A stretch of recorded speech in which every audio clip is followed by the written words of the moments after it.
സംസ്ഥാന മന്ത്രി ആർ.എസ്. ശശികുമാർ ഇന്നൊരു വിവാദമായ ഒരു സംഭവം നടന്ന ഒരു ദിവസമാണ്. അതായത് ഇന്ന് രാവിലെ മന്ത്രി സജി ചെറിയാൻ ഒരു പരിപാടിയിൽ പങ്കെടുത്തപ്പോൾ പറഞ്ഞാൽ കേരളത്തിലെ SLC പരീക്ഷ ജയിക്കുന്ന പകുതി കൂടുതൽ വിദ്യാർത്ഥികൾക്കും എഴുതാനും വായിക്കാനും അറിയില്ല എന്ന് പറഞ്ഞിരിക്കുകയാണ്. കാരണം സർക്കാർ ഇത്തരം വിദ്യാർത്ഥികളെ ചുമ്മാ അന്ന് ഓൾ പാസ്സാക്കി ഇവിടെയാണ്, പണ്ട് ഇതുപോലെ അല്ല എന്ന് വിജയമാണ്. പക്ഷെ അതിന് മറുപടിയായിട്ട് വിദ്യാഭ്യാസ മന്ത്രി ശ്രീ ശിവൻകുട്ടി നിരന്തരത്ത് വന്നിട്ടുണ്ട് വൈകുന്നേരം.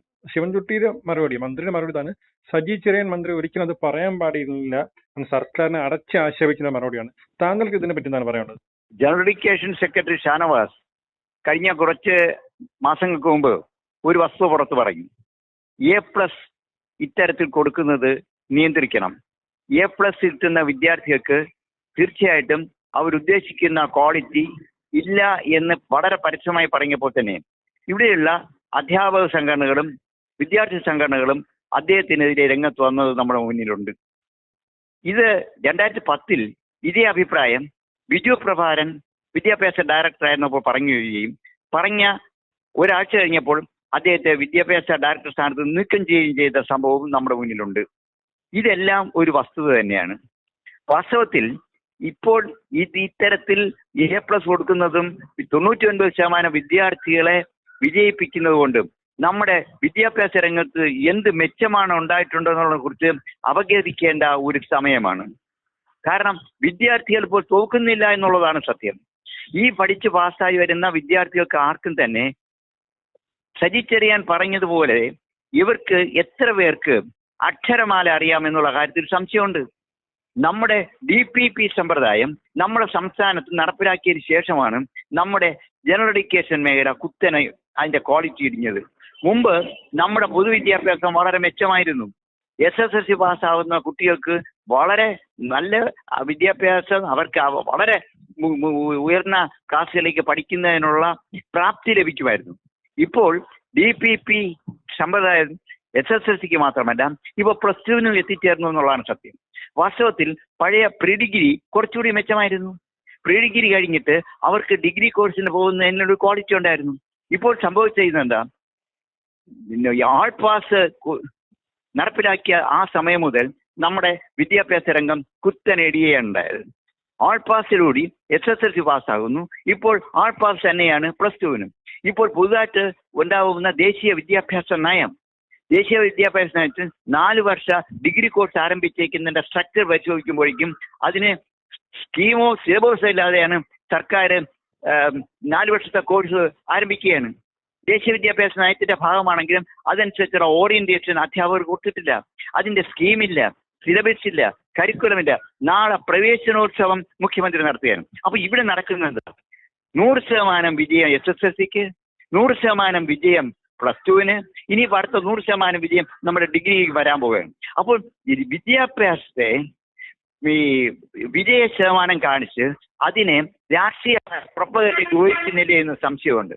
എന്തായാലും കുറ്റബോധത്തോടു കൂടി ആവാം തീർച്ചയായിട്ടും സജി ചെറിയാൻ പറഞ്ഞത്. സജി ചെറിയാൻ പറഞ്ഞത് 100% വസ്തുതയാണ്. ചിലപ്പോൾ ഉത്തരവാദിത്തപ്പെട്ട വിദ്യാഭ്യാസ മന്ത്രി എന്ന നിലയിൽ അദ്ദേഹത്തിന് ശിവൻകുട്ടിക്ക് തിരിച്ച് പ്രതികരിക്കേണ്ട ഒരു ബാധ്യതയുണ്ട്. അതുകൊണ്ട് മാത്രം ആ വസ്തുത മറച്ചു വെച്ചുകൊണ്ട് ശിവൻകുട്ടി പ്രതികരിച്ചാണെന്നാണ് ഞാൻ വിശ്വസിക്കുന്നത്. ഇനിയെങ്കിലും സർക്കാർ ഉണർന്നു പ്രവർത്തിക്കാൻ തയ്യാറാകണം. ഇത്തരത്തിൽ ആൾ പാസ് കൊടുക്കുന്നതും ക്വാളിറ്റി ഇല്ലാതെ കുട്ടികളെ പരീക്ഷയിൽ കൂടുതൽ മാർക്ക് കൊടുത്ത് പാസ്സാകുന്നതും നിയന്ത്രിക്കാൻ തയ്യാറായില്ലെങ്കിൽ നമ്മുടെ വിദ്യാഭ്യാസ മേഖല, പൊതുവിദ്യാഭ്യാസ മേഖലയും ഉന്നത വിദ്യാഭ്യാസ മേഖലയും തകരുമെന്നുള്ള കാര്യത്തിൽ സംശയം വേണ്ട.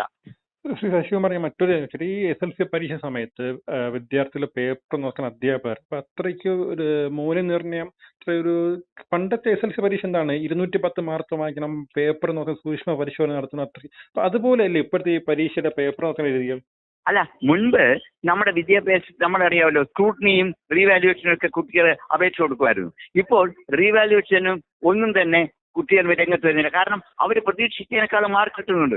ഒരു കുട്ടി ഒരു ചോദ്യത്തിന്റെ നമ്പർ ഇട്ട് കഴിഞ്ഞാൽ അയാൾക്ക് ഉത്തരം എഴുതാനുള്ള താല്പര്യമുണ്ട്, പക്ഷേ അദ്ദേഹത്തിന് ഉത്തരം എഴുതാൻ കഴിയുന്നില്ല എന്നതനുസരിച്ച് അറ്റൻഡ് ചെയ്തതിന് ഒരു മാർക്ക് കൊടുക്കുന്നു. മറുഭാഗത്ത് ഇന്റേണൽ മാർക്ക് കൊടുക്കുന്നു. ഇന്റേണൽ മാർക്കും ഈ അറ്റൻഡ് ചെയ്തതിന് മാർക്കും കൊടുക്കുമ്പോഴത്തേക്കും സ്വാഭാവികമായിട്ട് എല്ലാ കുട്ടികളും ജയിക്കും. വാസ്തവത്തിൽ ആ കുട്ടികളെ നശിപ്പിക്കുകയാണ്. ആ കുട്ടികൾ കരുതുന്നുണ്ടാ, ഇപ്പൊ A+ കിട്ടുന്ന കുട്ടി അല്ലെങ്കിൽ A ഗ്രേഡ് കിട്ടുന്ന കുട്ടികൾ കരുതുന്നത് എനിക്ക് ഈ വിഷയങ്ങളിൽ വലിയ പാണ്ഡിത്യമുണ്ട് എന്നൊരു സ്വയം ഒരു ചിന്ത വരും. അത് അപകടമാണ്. ആ കുട്ടികൾക്ക് അങ്ങനെയുള്ള പാണ്ഡിത്യം ഇല്ല. അതുകൊണ്ട് നമ്മുടെ കുട്ടികളെ നമ്മുടെ സർക്കാർ ഇതിനെ നശിപ്പിക്കുകയല്ലേ എന്നുള്ള സംശയം ഇപ്പോൾ പൊതു മണ്ഡലത്തിലുണ്ട്.